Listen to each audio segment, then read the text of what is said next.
Theory वाला हिस्सा था ना, तो इसमें तुम्हें बताया भी था कि ये मतलब मेनली है भी थ्योरी स्टार्ट में सारी 18वें लेक्चर तक। तो मैंने आपसे एक काम करने को कहा था, वो ये था कि थ्री टीयर आर्किटेक्चर, ये जो थ्री टीयर आर्किटेक्चर पिछली बार पढ़ा था, इस थ्री टीयर आर्किटेक्चर का कोई रियल एग्जाम्पल आपने निकाल के लाना था, अपने पास से कोई एग्जाम्पल बना के लाना था या कुछ सोच के लाना था। मतलब कुछ इसमें मुझे आइडिया दो थोड़ा सा कि थ्री लेवल आर्किटेक्चर आपको समझ आ गई। ये बड़ा इंपॉर्टेंट है एक्चुअली। ये मतलब वो डेफिनेशन तो सारे याद कर लेंगे कि थ्री लेवल आर्किटेक्चर क्या होता है, लेकिन वो मतलब उसको दिमाग में बिल्कुल क्लियर होना ना कि ये तीन लेयर्स क्या काम कर रही हैं और हर लेयर अलग काम कर रही है, ये बड़ा सख्त जरूरी है। तो तीन लेयर्स थी क्या? इंटरनल स्कीमा था, कॉन्सेप्चुअल स्कीमा था, और एक्सटर्नल लेवल था। ये तीन लेयर्स थी हमारी थ्री लेवल आर्किटेक्चर में। अब इसका एग्जाम्पल मैं चाह रहा था, अगर कुछ बना के लाए हो तो प्लीज जरूर बताओ।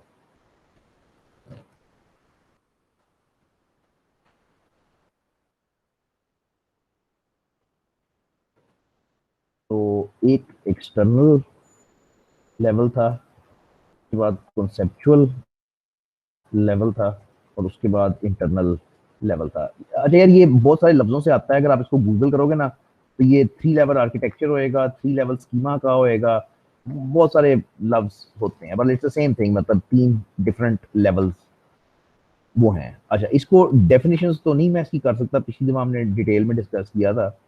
तो internal level basically represents how the DB is stored on on storage device।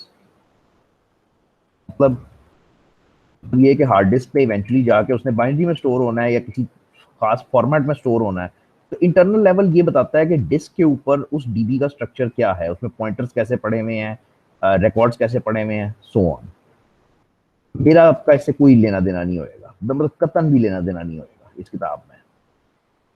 conceptual level is the most important आपके लिए इस बुक में, and represents the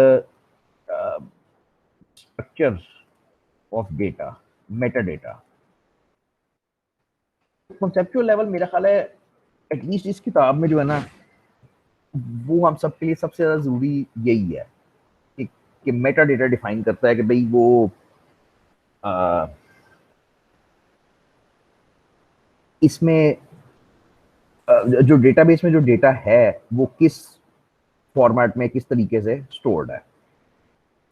इसका एग्जांपल आपको दिया था कि आप एक्सेल में एक टेबल बना के सोचो कि उसमें name, address, telephone number, father name पड़ा हुआ है, और उसके बाद सोचो कि उसके नीचे 100 स्टूडेंट्स का डेटा पड़ा हुआ है। तो जो एक्चुअल डेटा है वो तो डेटा है, लेकिन स्कीमा या उसका मेटा डेटा क्या है कि वो कॉलम्स के नाम है कि भाई इसमें नेम का कॉलम है, एज का कॉलम है, एड्रेस का कॉलम है, एनआईसी का कॉलम है। ये एक मेटा डेटा हो गया। And not just that, name का जो फील्ड है या नेम का जो कॉलम है उसका डेटा टाइप क्या है कि उसके अंदर हम टेक्स्ट लिख सकते हैं, नंबर्स नहीं लिख सकते। उसके अंदर हम मैक्सिमम कितना बड़ा नाम लिख सकते हैं, फॉर एग्जांपल 100 हरफ का नाम लिख सकते हैं। ये जो सारी एक्स्ट्रा इंफॉर्मेशन है ना, जो डेटा नहीं है, ये डेटा तो नहीं है। डेटा तो ये होएगा कि अली खान एक बंदे का नाम है, ये डेटा है। मेटा डेटा होता है डेटा अबाउट डेटा, यानी कि उस कॉलम के बारे में बजाते खुद कुछ डेटा। अच्छा, एक और करते हैं, एज का कॉलम है, तो एज के कॉलम में लोगों की एज लिखी होगी, 30 साल, 35 साल, 40 साल, वट एवर। अब उसका मेटा डेटा क्या होएगा? उसका मेटा डेटा ये होएगा कि उस कॉलम का नाम है एज, वो एक न्यूमेरिक कॉलम है, उसमें सिर्फ नंबर्स आते हैं। और फॉर एग्जाम्पल ये भी हो सकता है कि उसमें नंबर सिर्फ 0 से 100 के दरमियान में आते हैं। तो ये तीन बातें मेटा डेटा हो जाएंगी उसका एज के कॉलम का। तो ये सारा स्ट्रक्चर ऑफ डेटा होता है, ये कॉन्सेप्चुअल लेवल पे सारा कुछ डिफाइन हुआ होता है, जो बेसिकली आपको करना सीखना है और आपने करना है। External level is the view that the end user gets। And user बिल्कुल टेक्निकल नहीं है, वो जो उसको व्यू फाइनली मिलता है ना डेटाबेस का, कि वो डेटाबेस को कैसे इस्तेमाल कर रहा है, दैट्स इट, वो दैट्स एक्सटर्नल लेवल। ठीक है। तो हमारे केस में फॉर एग्जांपल हम कहते हैं व्यू एलएमएस अगर आप एग्जाम्पल नहीं लेके आए तो फिर मुझे दोबारा करना पड़ेगा, वो मैं यही करूंगा। तो मैं कहता हूँ एलएमएस, ठीक है, ये मेरा व्यू है, ये मेरा एक्सटर्नल लेवल है, ये जो शक्ल सामने आ रही है ये मेरी एक्सटर्नल लेवल है।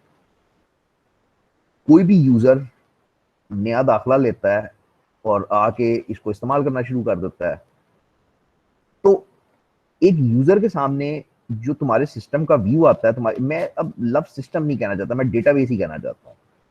हालांकि ये तुम्हें पता है एप्लीकेशन है, एक वेबसाइट चल रही है, लेकिन बहरहाल इसके पीछे डेटाबेस है। तो उस डेटाबेस का जो व्यू एंड यूजर के सामने आता है उसको एक्सटर्नल लेवल कहते हैं, ठीक है। इस पे तुम्हारे फ्रंट एंड के डिजाइनर्स काम करते हैं, वो HTML CSS के टूल्स चलते हैं, डेस्कटॉप के टूल्स चलते हैं, ग्राफिक डिजाइनिंग चलती है इसको खूबसूरत बनाने के लिए। Fine, very good. जब वो यहाँ पे आईडी पासवर्ड डालता है तो मेरे ख्याल है हर बंदे को 21वीं सदी में पता है कि ये डेटा पीछे एक डेटाबेस को भेजा जाता है, उससे वेरीफाई किया जाता है और फिर वापस आता है, ठीक है। अच्छा, अब आपको एक एंड यूजर को ये नहीं पता कि कॉन्सेप्चुअल लेवल पे क्या हो रहा है, वो तो आपको नजर ही नहीं आ रहा, आपको डेटाबेस तो नजर ही नहीं आ रही, आपको नहीं पता कि कॉलम्स कौन कौन से हैं, टेबल्स कौन कौन सी हैं, रिस्ट्रिक्शंस क्या हैं, कंस्ट्रेंट्स क्या है, आपको ये कुछ नहीं पता। तो एंड यूजर को तो नहीं नजर आएगा, एंड यूजर को तो बस ये एक्सटर्नल व्यू नजर आएगा। लेकिन व्यू व्यू का जो डीबीए होएगा, जो डेटाबेस एडमिन होएगा, जिसने ये कॉन्सेप्चुअल मॉडल डिजाइन किया होएगा, उसको ये पता होएगा कि पीछे इसके क्या क्या है। और इसी तरह इंटरनल तो बिल्कुल ही नहीं नजर आएगा। इंटरनल तो इवेंचुअली ये है कि ये डेटाबेस एंड पे जाके किसी सर्वर के ऊपर किसी हार्ड डिस्क के अंदर स्टोर हुई हुई है। तुम फेसबुक यूज करते हो, फेसबुक पे जो एक्सटर्नल व्यू तुम्हें मिलता है वो तुम्हें एक मोबाइल पे एक अच्छी सी ऐप बना के दे दी गई है, यूजर फ्रेंडली सी। तुम उस ऐप को इस्तेमाल करते हुए फेसबुक की डेटाबेस इस्तेमाल कर रहे होते हो। तुम जब उस पर तस्वीरें और मतलब वीडियोस अपलोड करते हो तो वो सब कुछ जाके गूगल के डेटा सेंटर्स में किसी एक सर्वर के किसी एक हार्ड डिस्क पे जाके स्टोर हो रहा होता है, ठीक है। अगर इंटरेस्ट होए तो गूगल के वेब फार्म्स जो हैं उनको उनको गूगल ही करना, ठीक है। तो जो जो गूगल के या माइक्रोसॉफ्ट के जो डेटा सेंटर्स हैं, वो मतलब जो देखने से ताल्लुक रखते हैं, सीखने से ताल्लुक रखते हैं, कि मतलब एयरपोर्ट से बड़े बड़े डेटा सेंटर्स हैं, एक एयरपोर्ट के साइज से बड़े बड़े डेटा सेंटर्स हैं जिसमें सिर्फ रैक्स लगे हुए हैं और रैक्स के अंदर सर्वर्स लगे हुए हैं। और वो सर्वर्स वो हैं जिनके ऊपर इवेंचुअली जाके तुम्हारा ये सारा डेटा स्टोर हो रहा है, जिसको क्लाउड श्लाउड कहते हो ना तुम। क्लाउड को क्लाउड थोड़ी है, मतलब वो सर्वर्स का फार्म है बेसिकली, जहाँ पे डेटा स्टोर हो रहा है। तो वट एवर यू डू, आप इस स्कीमा से बच नहीं सकते। प्रॉब्लम ये है कि हम जैसा बंदा जो है, जो अनाड़ी है, जो फ्रंट एंड से जो देख रहा है सिर्फ, वो इन लेवल्स पे जा ही नहीं सकता। वो उसको कॉन्सेप्चुअल तो दिखेगा ही ना कि कहाँ है, और इंटरनल तो बिल्कुल ही नहीं दिखेगा। तो ये सिर्फ डिजाइनर को या डेटाबेस बनाने वाले को ये चीजें नजर आएंगी। हमने शुरू कहाँ से करना था, 4 से, पता नहीं, यहाँ से चलते हैं देखते हैं क्या होता है। तो हाँ, इंटरनल की हमने बात पिछली बार की थी, मुझे यहीं से शुरू करना है, ठीक है, दिस इज ओके। लो भाई, अब ये मैं खपाऊं इतना ज्यादा, और एक्चुअली रियलिटी ये है मैं भी खपाऊं।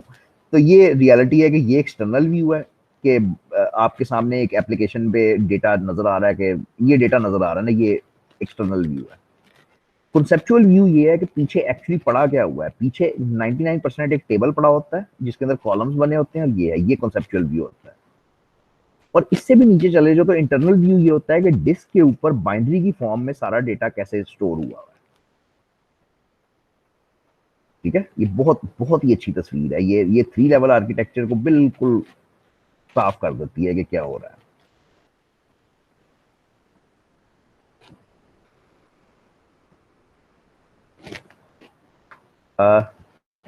Biggest reason for using 3 level schema, 3 level schema इतना पसंद क्यों किया जाता है, is data independence, is data independence. ये 2 किस्म की होती है, पढ़नी है आपको खुद ही पड़ेगी, मैंने लिखना शुरू किया तो कल हो जाएगी। ये एक लॉजिकल होती है और एक फिजिकल होती है। लॉजिकल इंडिपेंडेंस और फिजिकल इंडिपेंडेंस। एक एक लाइन में लिख देता हूँ। तो लॉजिकल ये होती है कि आई थिंक ये होती है, if you change conceptual then external should not be affected. और आई थिंक फिजिकल ये होती है, if you change physical conceptual should not be affected। ये शायद मैं उल्टा बोल गया हूँ, तो मैं डेफिनेशंस पढ़ूंगा तो क्लियर होएगा।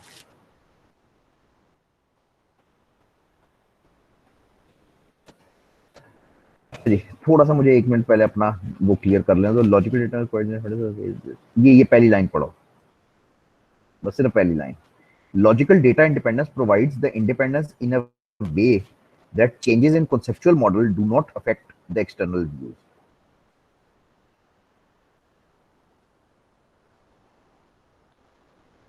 लॉजिकल डेटा इंडिपेंडेंस ये कहती है कि अगर मैं कॉन्सेप्चुअल स्कीमा में तब्दीली करता हूं तो उसका इफेक्ट एक्सटर्नल यूजर्स पे नहीं पड़ना चाहिए। If you change the conceptual level then external should not be affected. Example चाहिए।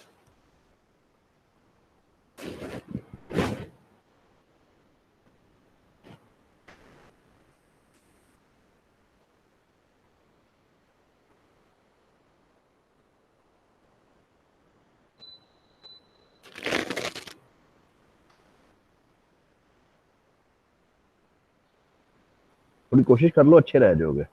मैं तो बोलता ही रहूंगा, थोड़ी ट्राई कर लो। तो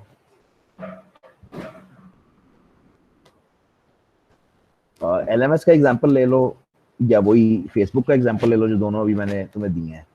अब इमेजिन करो कि एलएमएस पे या फेसबुक पे कॉन्सेप्चुअल लेवल में कोई तब्दीली आई। पहले तो ये सोचो कि कॉन्सेप्चुअल लेवल पे तब्दीली का मतलब क्या होता है, एक्चुअली ये समझ आना जरूरी है।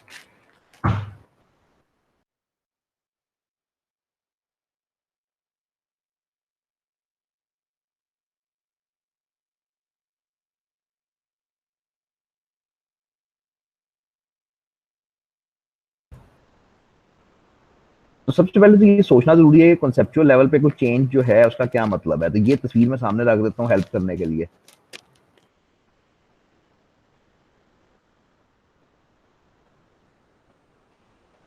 तो फॉर एग्जाम्पल फेसबुक पर उन्होंने तुम्हारा डेटा एक इस तरह की शक्ल में एक इस तरह की टेबल के अंदर रखा हुआ है तुम्हारा डेटा, कि तुम्हारा नाम राना असलम है, तुम्हारी डेट ऑफ बर्थ ये है, तुम्हारे डिपार्टमेंट 5 जो भी है, तुम्हारी सारा कुछ उसने इस तरह से एक टेबल के अंदर रखा हुआ है।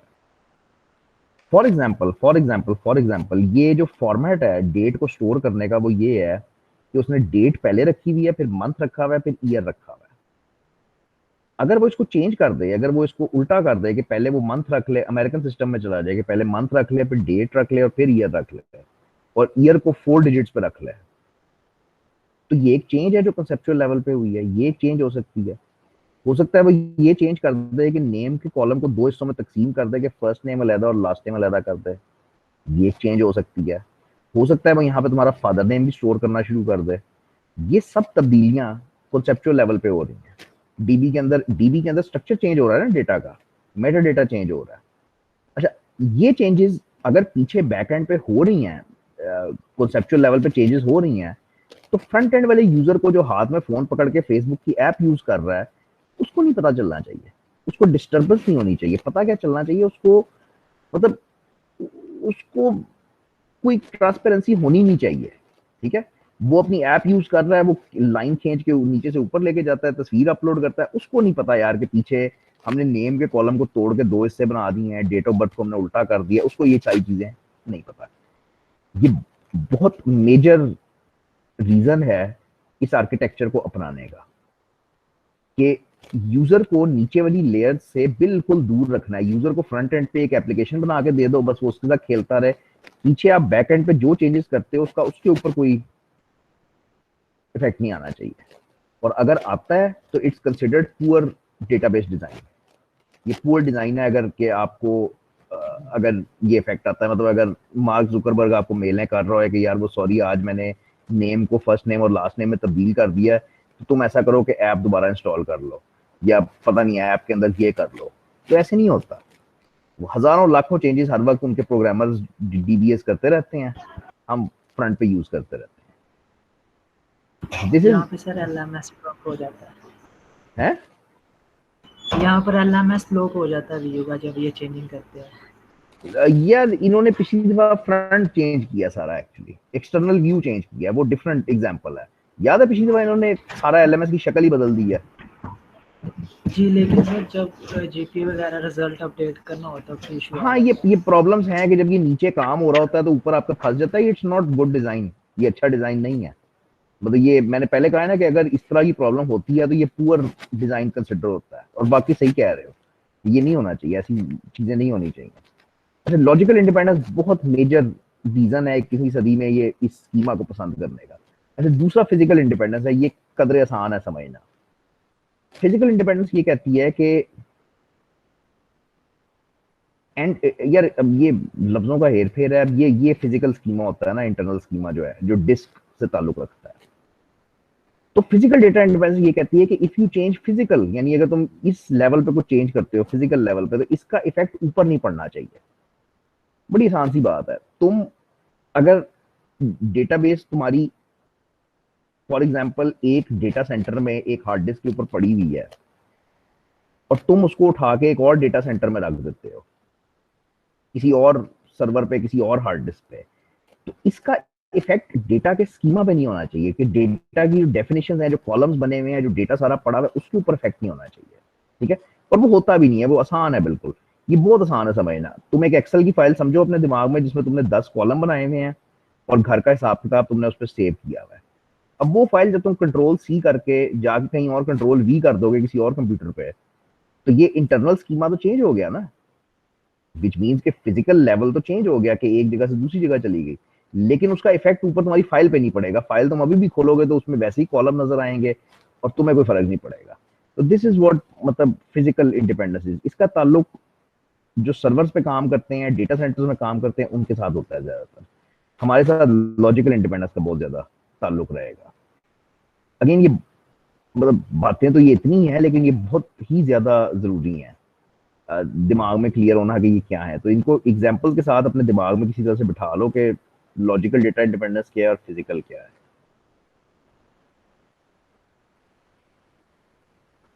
लो भाई, यहां तक कुछ बात करना चाहते हो प्लीज करो। मेरे हिसाब से ये सबसे जरूरी हिस्सा है पहले 4-5 लेक्चर्स का।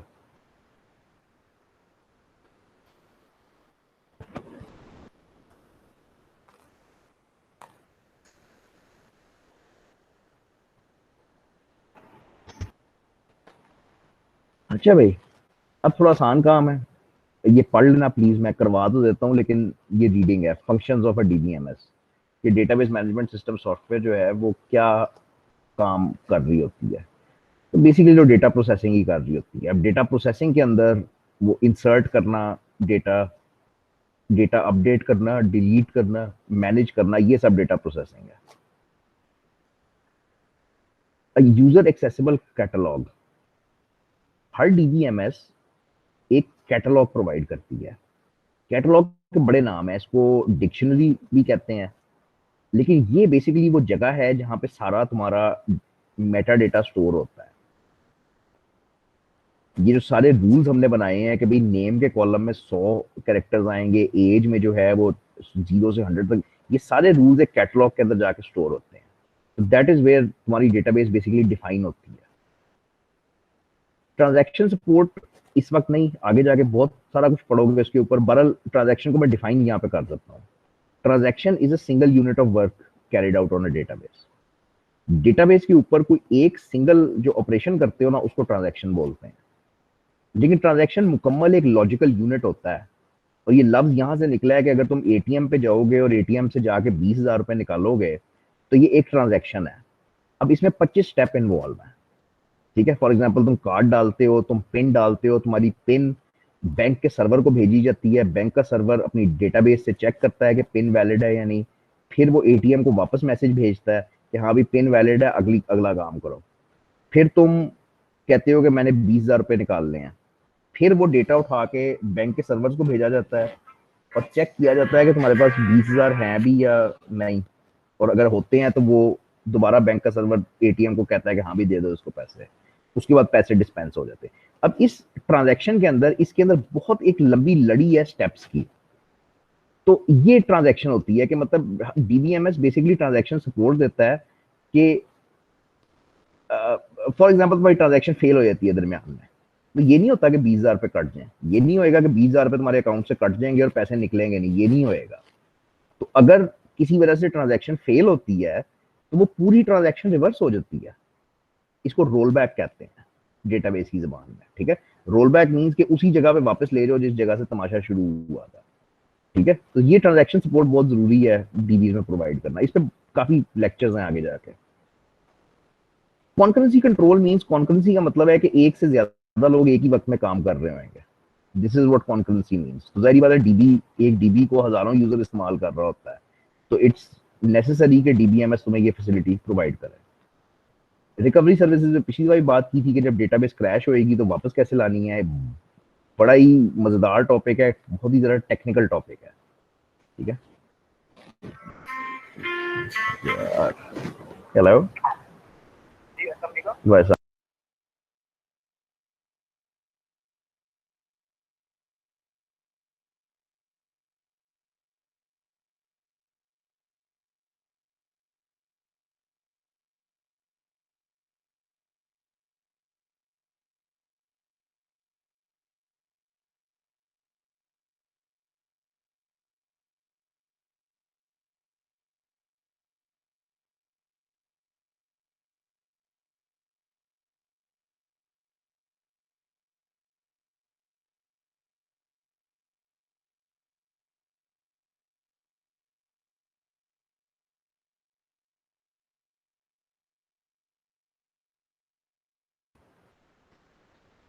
तो रिकवरी सर्विसेज बड़ी मतलब इंपॉर्टेंट टॉपिक है, और डीबीएस को सबसे ज्यादा पैसे इसी काम के मिलते हैं।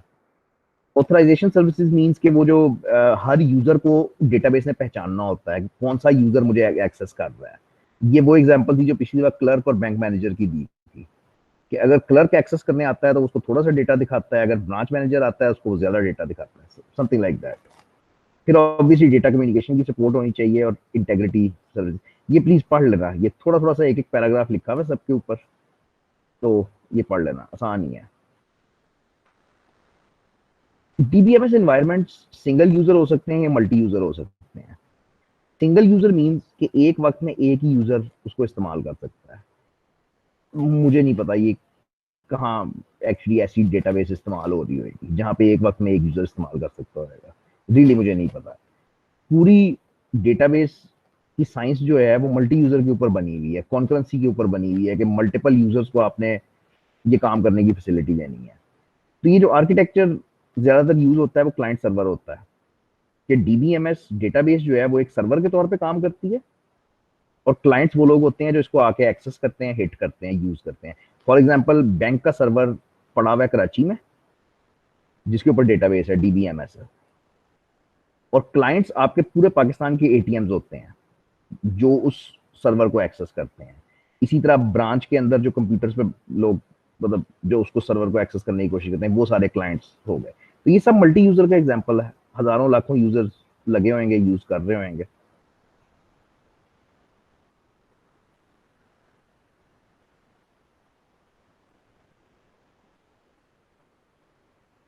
ये काफी अजीब वो है, लेकिन चलो करो। ये database database application development process, के डेटाबेस डिजाइन कैसे होती है, बनाते कैसे हैं। ये एक्चुअली एक लेक्चर नहीं है, ये कुछ मेरे ख्याल 5-6 लेक्चर है कि वो पूरा आपको उस प्रोसेस के अंदर से गुजारेगा। तो उसका स्टार्ट ये है कि डेटाबेस डिजाइन के वो कहता है 3 हिस्से हैं, कि एक तो डेटाबेस बजाते खुद बनानी है, इसका मतलब है इंटरनल स्कीमा बनाना है, कॉन्सेप्चुअल, सॉरी इंटरनल नहीं कॉन्सेप्चुअल, इसका मतलब है कॉन्सेप्चुअल स्कीमा डिजाइन करना है, टेबल्स बनाने हैं, कॉलम्स बनाने हैं, फील्ड्स बनाने हैं, ये सोचना है कि हमने क्या क्या रखना है, ये वो हिस्सा है। उसके बाद उसका एप्लीकेशन प्रोग्राम बनाना है, यानी उसका वो फ्रंट शक्ल बनानी है जिसके थ्रू यूजर्स उसको इस्तेमाल करेंगे, और उसके बाद उसको इम्प्लीमेंट कर देना है, विच मीन्स मार्केट में ले आना है। अब ये इसके दो बेसिक मॉडल्स हैं डेटाबेस डेवलपमेंट प्रोसेस के, ठीक है। अब ये मैं बच्चों की तरह नहीं कर सकता, ये बहुत ही आसान है। Preliminary study means, for example view वाले तुम्हें बुलाते हैं, वो कहते हैं कि हम अपने डेवलपर से बड़े तंग हैं और हमारी हम डेटाबेस डिजाइन कर दो। तो तुम बैठ के पहले उनकी स्टडी करोगे कि उनका सिस्टम है क्या। एक मोटी मोटी स्टडी होती है, ये मोटी मोटी में ये है कि हम ये देखते हैं कि भाई इस सिस्टम में इन क्या है, आउट क्या है, और क्या हम ये कर भी सकते हैं या नहीं। बेसिकली ये बात होती है। उसके बाद रिक्वायरमेंट एनालिसिस होती है, ये सबसे इंपॉर्टेंट फेज होता है जिसपे आप टेक्निकल डिटेल्स जमा करते हो, विच मीन्स कि आप एज अ डेटाबेस एडमिनिस्ट्रेटर ये देखते हो कि भाई डेटा कौन कौन सा है, किस किस्म का है, क्या चीज चाहिए।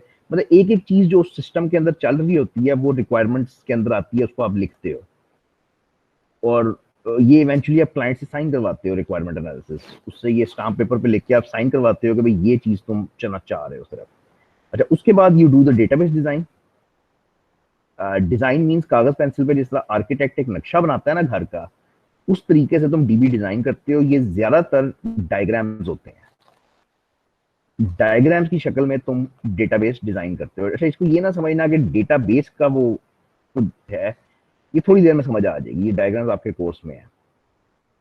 जब आपको इस लेवल से आप सेटिस्फाई हो जाते हो कि हाँ यार नक्शा ठीक लग रहा है, तो उस नक्शे के ऊपर फिर फिजिकल डिजाइन बनता है, विच मीन्स कि अब ईंटें लगती हैं और एक्चुअली घर बनता है।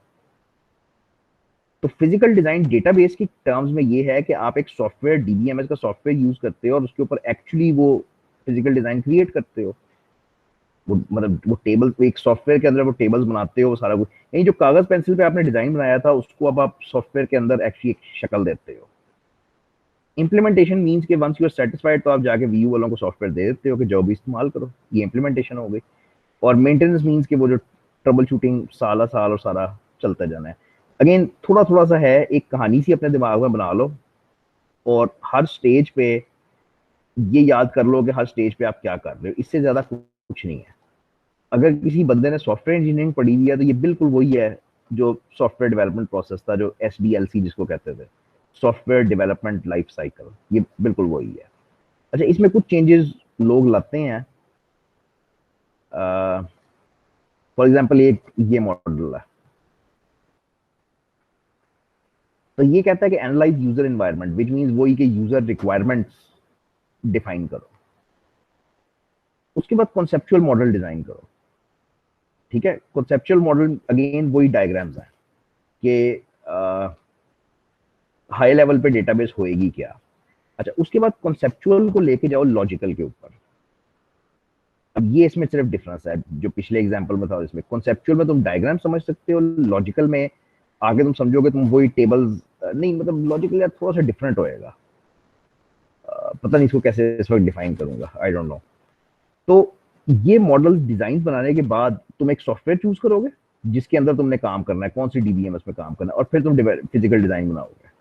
जिसका पिछले में हमने बात की, पिछले में हमने कहा कि यार एक पहले डीबी का मॉडल डिजाइन करो और उसके बाद उसका फिजिकल डिजाइन करो। फिजिकल डिजाइन हमेशा किसी खास सॉफ्टवेयर के अंदर होएगा, किसी खास डीबीएमएस के अंदर होएगा। उसके बाद उसको इम्प्लीमेंट करो, टेस्ट करो, मेंटेन करो, मतलब प्रिटी मच वही है। इसको जरा पढ़ लेना यार कि ये इसके दरमियान में क्या डिफरेंस लेके आता है कॉन्सेप्चुअल और उसके दरमियान में। अच्छा भाई, अब ये काम शुरू होता है और ये काफी देर तक चलता है, मैंने कहा ना 5-6 लेक्चर्स चलता है मेरा ख्याल है। तो डेटाबेस डेवलपमेंट में जो पहला तुम्हारे हाथ में टूल है उसको डीएफडी कहते हैं, डेटा फ्लो डायग्राम, डीएफडी। और डीएफडी भी एक्चुअली 2-3 लेवल्स पे होता है। एक को लेवल 0 डायग्राम कहते हैं या कॉन्टेक्स्ट डायग्राम, एक को लेवल 1 कहते हैं, एक को लेवल 2 कहते हैं। डीएफडी सिंपली ये बताता है कि तुम्हारी ऑर्गेनाइजेशन में, तुम्हारी कंपनी में डेटा कैसे फ्लो हो रहा है, कौन सा बंदा किसको डेटा दे रहा है। फॉर एग्जाम्पल, जब तुम सामान खरीदते हो, तुम जब एक सामान खरीदते हो तो वेयर हाउस वाला जो जहाँ पे वेयर हाउस में सामान रखना है वो रिकॉर्ड भेजता है स्टोर वाले को कि भाई ये मेरे पास सामान रिसीव हो गया। तो ये डेटा फ्लो किया है वेयर हाउस से स्टोर के अंदर, इसको तुम एक डायग्राम की शक्ल में बना दोगे। तो डीएफडी सिर्फ ये होता है कि आप डायग्राम्स की शक्ल में डेटा का फ्लो डिफाइन करते हो। ठीक है, इसमें कुछ ये ज्यादा टेक्निकल नहीं होता। फ्लो कैसे दिखाते हो, एरो के जरिए, जारी बात है वो जा रहा है। अब डेटा जब फ्लो करता है तो वो कहीं जाके स्टोर होता है, किसी फाइल के अंदर जाता है, किसी कागज के अंदर जाता है, कहीं ना कहीं जाके स्टोर होता है। डेटा स्टोर्स की शक्ल ये है, एक तरफ से बंद होते हैं और ये खुला होता है, तो बेसिकली इसके अंदर एरो आप डाल देते हो कि यहाँ पे मेरा डेटा स्टोर हो रहा है, ये फाइल्स है तुम्हारी जहाँ पे डेटा स्टोर हो रहा है। उसके बाद डीएफडी के अंदर, जब डीएफडी के अंदर ये दो बेसिक चीजें होती है ना, कि डेटा फ्लो कर रहा होता है और फिर कहीं जाके स्टोर हो रहा होता है। फिर कुछ प्रोसेसेस हैं जो डेटा के ऊपर चल रहे हैं, इस गोल दायरे से भी दिखाते हो, इससे भी दिखाते हो, अपनी मर्जी है। और प्रोसेसिंग कुछ भी हो सकती है, फॉर एग्जांपल तुम डेटा में से मैक्सिमम वैल्यू निकाल रहे हो, तो ये एक प्रोसेसिंग हो गई, मैक्सिमम वैल्यू निकालना, anything like that. External entities, I think the easiest way to think about it is कि इनको तुम लोगों की तरह समझो, कि जैसे, या जैसे मैंने बोला ना अभी कि डेटा वेयर हाउस से फ्लो कर रहा है स्टोर में, तो वेयर हाउस वो एक्सटर्नल एंटिटी हो गई, या वेयर हाउस का मैनेजर वो एक्सटर्नल एंटिटी हो गया, जो कैसे कहना चाहिए कि जो डेटा फ्लो से डायरेक्टली ताल्लुक तो नहीं रखता, लेकिन उसके बगैर वो हो भी नहीं सकता। कलेक्टर फजूल बात है, वो एक जगह है जहाँ पे आप डेटा मल्टीपल चीजों से जमा कर सकते हो। सेपरेटर जो है वो एक सोर्स से उसको फैला देगा, कई जगहों पे फेंक देगा। रिंग सम ऑपरेटर अगली दफा करेंगे, एंड भी अगली दफा।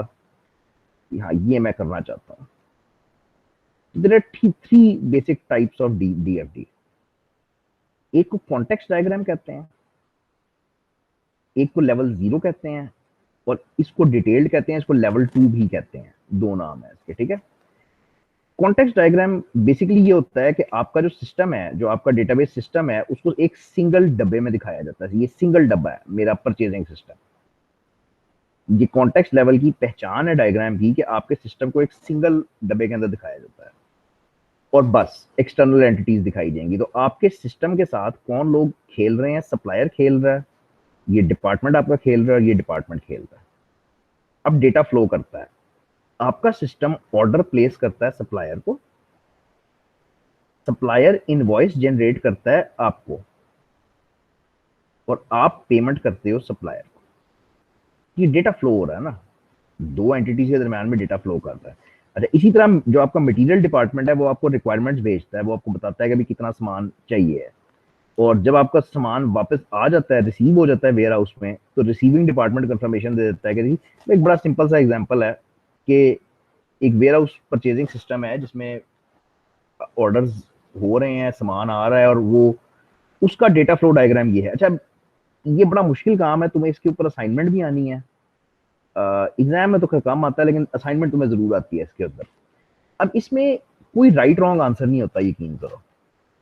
मतलब अगर मैं तुम्हें कहूँ कि एक परचेजिंग सिस्टम का कॉन्टेक्स्ट लेवल डायग्राम लेके आओ, तो ये ठीक है, लेकिन अगर मेरे सामने ये कोई ला के रखेगा, तो मैं कहूंगा कि यार ये तो 15 साल का बच्चा है कोई जिसने बनाया है, ये इतना इतना बेसिक है ये।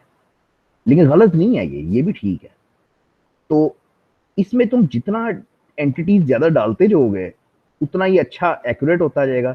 जितनी तुम्हारी डेटा फ्लो लाइन ज्यादा होती जाएंगी, उतना ही एक्यूरेट होता जाएगा। तो इसलिए मतलब असाइनमेंट्स में खास तौर पे बस ये अपनी अकल से किया करो कि कितने डब्बे बनाने हैं, कितना डेटा फ्लो बनाना है। परेशान ना हुआ करो कि गलत है, ये गलत हो नहीं सकता, मुश्किल है, क्योंकि ये रियल वर्ल्ड की चीजें हैं। मतलब जब आप इसको असाइनमेंट्स की फॉर्म में करते हो, तो ये गलत नहीं हो सकती। बस वो ये है कि किसी का अच्छा है, किसी का जरा हल्का है, ये हो सकता है। दिस इज, ये कॉन्टेक्स्ट लेवल है या नहीं भाई? ये वाला सिस्टम देखो, तो मुझे बताओ कि क्या ये कॉन्टेक्स्ट लेवल डायग्राम है या नहीं।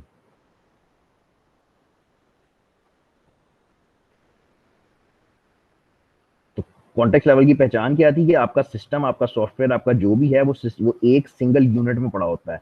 तो आपका एडमिशन सिस्टम यहाँ पे एक सेंटर में सिंपल एक यूनिट में पड़ा हुआ है, विच मीन्स कि ये है कॉन्टेक्स्ट लेवल। अब एक एडमिशन सिस्टम के साथ स्टूडेंट इंटरेक्ट करता है, डीन करता है, फैकल्टी मेंबर करता है, रजिस्ट्रार करता है। रजिस्ट्रार आपको ये बताता है कि वो कौन से कोर्सेज इस दफा दे रहे हैं। स्टूडेंट डेटा का मुझे नहीं पता क्या मतलब है, समझ नहीं आई। स्टूडेंट्स जो हैं वो कोर्स सिलेक्शन करते हैं। ये कोर्स सिलेक्शन है ना, कि वो क्लास की रिक्वेस्ट करते हैं कि हमें फलाने फलाने सब्जेक्ट्स चाहिए, और एडमिशन सिस्टम टाइम टेबल बना के, शेड्यूल बना के उनको पकड़ा देता है। मतलब ये एक यूनिवर्सिटी का थोड़ा सा एडमिशन सिस्टम को उसने वो किया है, मिमिक किया है। अच्छा, अब लेवल 0 ये होएगा कि उसमें थोड़ी सी ज्यादा डिटेल होएगी। लेवल 0 ना ही करो, हाँ बस बेहतरीन हो गया, मैं लेवल 0 करना भी नहीं चाह रहा, लेवल 0 अगली बार शुरू करेंगे, ठीक है। तो बस यहीं तक रुको, पहले 5 लेक्चर्स रीड करो। यकीन करो अभी तक 5 लेक्चर्स में टाइम ज़ाया किया, सिर्फ एक ढंग की बात की है, वो 3 लेवल स्कीम आता है, उसको बड़े गौर से कर लेना, और ना क्लियर होए तो ज़रूर पूछो। बाकी जो थ्योरेटिकल पोर्शन है वो नहीं भी क्लियर होता तो खैर है, मतलब वो जैसे जैसे आगे जाओगे